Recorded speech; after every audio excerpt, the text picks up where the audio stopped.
दोस्तों, आज की कहानी है बहू तुमने अपनी जिंदगी तो बर्बाद कर दी, लेकिन अपनी बेटियों की जिंदगी क्यों बर्बाद कर रही हो।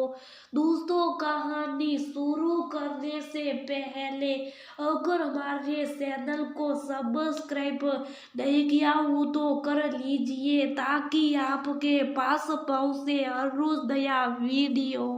क्या कहा, माई मना कर दिया रिश्ते से? मुझे तो पता ही था अपनी माँ के ही नक्शे कदम पर चल रही है। अरे, बेटियों को बेटियों की तरह पालना पड़ता। बहू तो कहती है लड़का लड़की सब बराबर है। मेरी बेटी किसी से कम नहीं है, सब किताबी ज्ञान और बातें होती है। कितने पढ़ा लो, लड़की को सही व प्लेन उड़ाती है, पर आखिर उसे बनानी तो रोटी ही पड़ेगी, घर बार संभालना पड़ेगा, बच्चे पैदा करने पड़ेंगे। मेरे ख्यालत को कितना ही दकियानों से कह लो, पर जो सच है वो सच है। अभी भी कुछ नहीं बिगड़ा। ये सितारों को सोने के सपने और हवा में उड़ने की जो ख्वाहिश है, उनको छोड़ जमीन पर आ जाओ।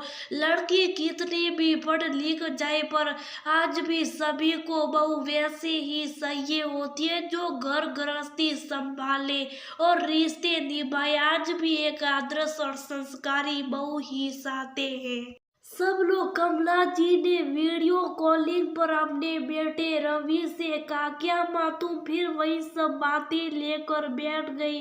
अच्छा, अब मैं रखता हूँ, समझ आ दूंगा। दोनों को कहते हुए रवि ने वीडियो कॉल डिस्कनेक्ट किया। नंदिनी ने कमरे में आते हुए अपनी सासू जी की सारी बातें सुन ली। नंदिनी को देख रवि ने कहा, देखो नंदिनी, तुमसे पहले भी कहा था अपनी तरह बेटियों की जिंदगी मत बर्बाद करो। लड़कियों को सहन करना पड़ता है, समझौते करने पड़ते हैं। ये बराबरी की बातें सब किताबों में अच्छी लगती है। तुम्हारी जिद की वजह से आज मेरा तुम्हारा रिश्ता कैसा, ये तुम्हें भी पता है। बेटियों की जिंदगी मत बर्बाद करो। अपनी जिद पर अड़ी रही तो नहीं हो पाएगी शादी उनकी। रवि ने दो टूका। रवि, मैं पहले सोचती थी कि आप एक बेटी और पति के नजरिए से देखते और सोचते हैं, इसलिए मैं आपको गलत लगती हूँ। आपकी कोई बहन भी नहीं है। आपने अपनी माँ को भी जैसे देखा, घर का माहौल जैसे देखा, वैसा ही आपने मुझसे भी उम्मीद करी, पर आपके नजरिए में सिर्फ साड़ी पहनने वाली, सिर पर पल्ला रखने वाली, शुभ साफ रहने वाली, घर का काम करने वाली, सबकी हाँ में हाँ मिलाने वाली, अपनी इच्छा पसंद नापसंद को दिल में रखने वाली कठपुतली और घर के काम करने वाली औरत ही आदर्श है।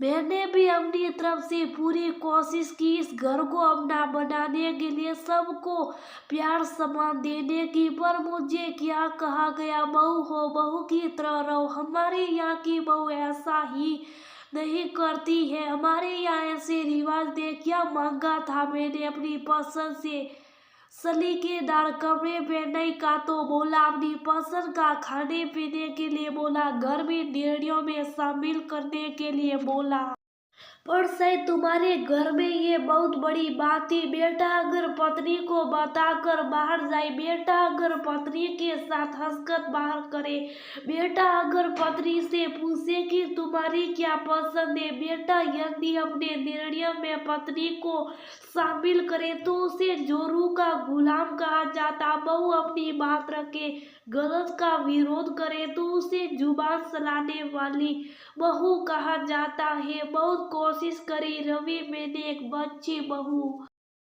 और प्यारी पत्नी बनने की, पर आपके आदर्श बहू और आदर्श पत्नी वाले कई टेरिया में मैं फिट नहीं हो सकी। क्या करूं, नहीं है मेरे में इतनी सहन करने की सीमा। मैं भी आखिर किसी की बेटी हूँ, मेरा भी आत्म सम्मान और वजूद है। बेटियों के पैदा होने पर तुम्हारे यहाँ खुशियां तक नहीं मनाई गई। बेटियों को बेटियों की तरह पालो, सिर्फ घर गृहस्थी के काम सिखाओ, बस यही बर्दाश्त नहीं हुआ मुझसे।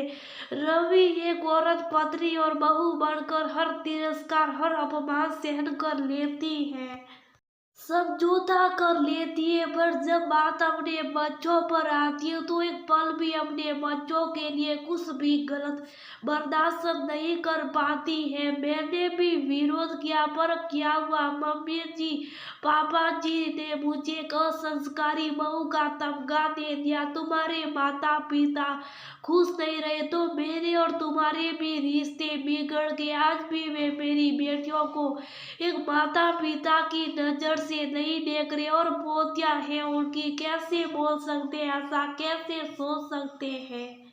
ये सब बस करो नंदिनी, बहुत बोल लिया तुमने, बस एक तुम ही रहो सही हो इस दुनिया में, बाकी हम सब गलत है। माँ सही कहती है, तुम बेटियों की भी जिंदगी बर्बाद कर दोगी खुद की तरह। कहते हुए रवि कमरे से गुस्से में चला गया। नंदिनी की आंखों से आंसू बहने लगे।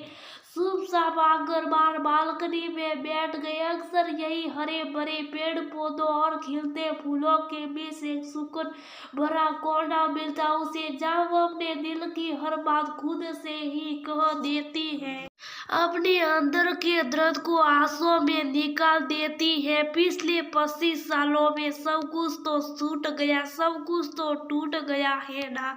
ससुराल घर बन पाया, ना पति हम सफर, माँ भी ना मायका कब अपना रह जाता है। पाता है कितने अरमानों से नंदिनी रवि के साथ विवाह कर के आई थी। 27 साल पहले दूसरी जाति की लड़की से प्रेम विवाह बहुत बड़ी बात थी, बहुत मुश्किल से विवाह को मंजूरी मिली थी। घूंघट में बैठी हुई नंदिनी आसपास की औरतों और रिश्तेदारों की बातें सुन रही थी। अरे कमला, दूसरी जाति की बहू आई है, जरा लगाम लगा के रखना। प्रेम विवाह क्या बेटा पूरा ही ना निकल जाए तेरे हाथ से। पढ़ी लिखी भी खूब है लड़की है, आज के जमाने की, कहीं तुझे ही घर से ना निकाल दे एक दिन।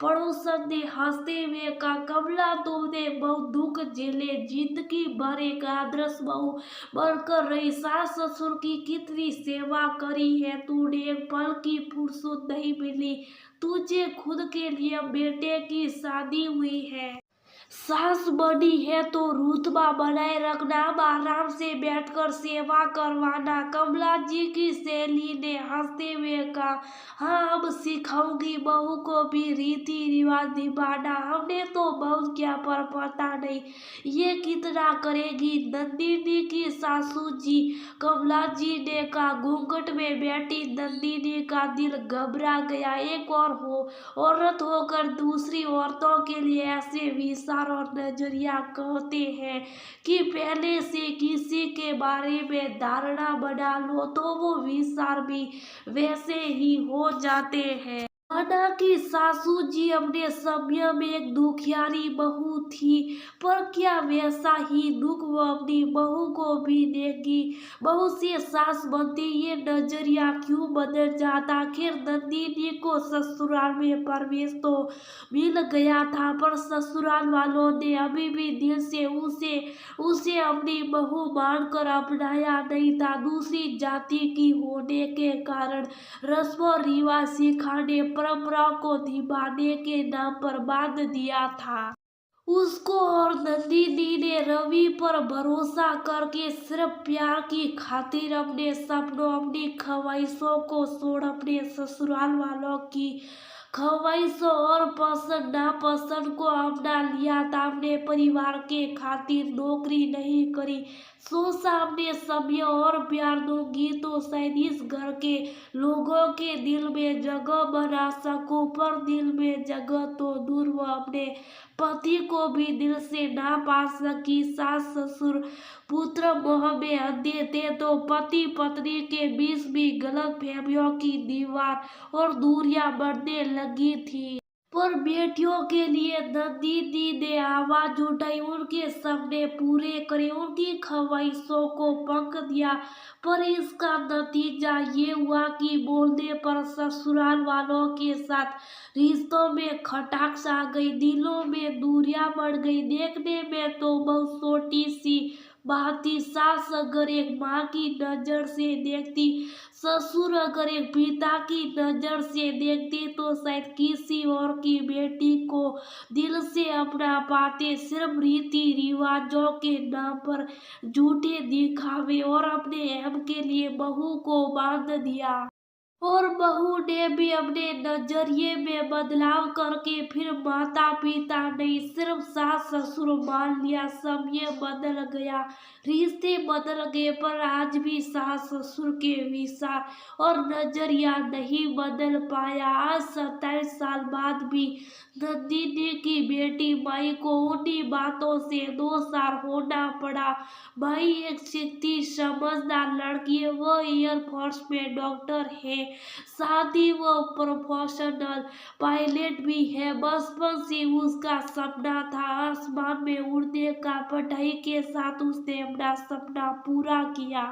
पर सास ससुर ने जो रिश्ता भिजवाया वह बहुत बड़े व्यावहारिक घराने का था। लड़का उस शिक्षित नहीं था, पर घर में पैसा खूब था। पर वहाँ पर सबको एक सीधी सादी संस्कारी बहू चाहिए, जो घर गृहस्थी संभाले, रीति रिवाज निभाए। आज के जमाने के अनुसार घर से बाहर नौकरी करना चाहे तो करे, पर एक बार फिर से वही नजरिया हमारे अनुसार ही रहना पड़ेगा, आदर्श बहू बनना पड़ेगा। ये सब अपने आप में बहुत कुछ कह जाता। आखिर आज के जमाने में भी एक औरत पर दबाव क्यों डाला जाता है? क्यों वो एक सामान्य जिंदगी नहीं जी सकती? नंदिनी अपनी जैसी जिंदगी अपनी बेटियों को नहीं देना चाहती थी। रीति रिवाज परंपरा दिल से निभाए जाते, रिश्ते दिल से बनते, बड़ों को मान सम्मान दिया जाता, पर साथ ही एक औरत को भी आत्म सम्मान और पहचान मिलनी चाहिए। क्या वहाँ अकेली क्यों बैठी हो, नाराज हो मुझसे? बहन ने आकर नंदिनी के गले में अपनी बाहें डालते हुए कहा, नहीं बेटी, तूने बिल्कुल सही किया। जो आदमी अपनी होने वाली पत्नी को मान नहीं दे सकता, उसके सपनों को पूरा करने में साथ नहीं दे सकता, उसको अपने साथ बड़े खड़े होकर उसके अधिकार नहीं दे सकता, वो कभी एक सच्चा जीवन साथी और हम सब पर नहीं बन सकता। मुझे पता है मैंने अपनी बेटियों को बेहतर परवरिश दी है। मेरी दोनों बेटियां शिक्षित है, आत्मनिर्भर है, रिश्तों का मोल समझती है। नंदिनी ने माई के सिर पर हाथ फेरते हुए कहा, अच्छा माँ, सब 26 जनवरी के लिए मैं सेलेक्ट हुई हूँ, फाइटर प्लेन उड़ाऊंगी, सब परिवार आने का निमंत्रण है। मैंने दादा दादी से बात करी थी, नाराज थे, पर मनाने की कोशिश भी करी है। भाई ने मुस्कुराते हुए कहा, 26 जनवरी को नंदिनी अपने पति रवि और अपने सास ससुर के साथ गणतंत्र दिवस समारोह में वीआईपी गेस्ट थी। जब डॉक्टर भाई ने प्लेन उड़ाया और बाद में जब उसे सम्मानित किया गया, तो नंदिनी के सास ससुर और रवि की आंखों में भी खुशी और गर्व के आंसू थे। तालियों की गड़गड़ाहट के बीच जब भाई ने सिर उठाकर तिरंगे के सामने सैल्यूट किया, सबकी आंखों में आंसू सलसलाए। शायद आज पहली बार एक दादा दादी और पिता की नजर से देखने पर गौरव का अनुभव हो रहा था। छोटी बेटी गार्गी भी एयरक्राफ्ट एंड स्पेस इंजीनियरिंग में पढ़ रही थी और नंदिनी को पता था छोटी बेटी गार्गी अक्सर कहा करती है, दीदी तो आसमान में उड़ती है, पर मैं आसमान के पार जाऊंगी। मुझे माफ कर दे बहू, इतने साल में तुझे सिर्फ एक सास की नजर से देखती रही। तू तो मेरी बेटी बनना चाहती थी, पर मैं तो अपनी बेटियों की दादी भी ना बन सकती। सच में बेटी हो या बहू कम नहीं होती।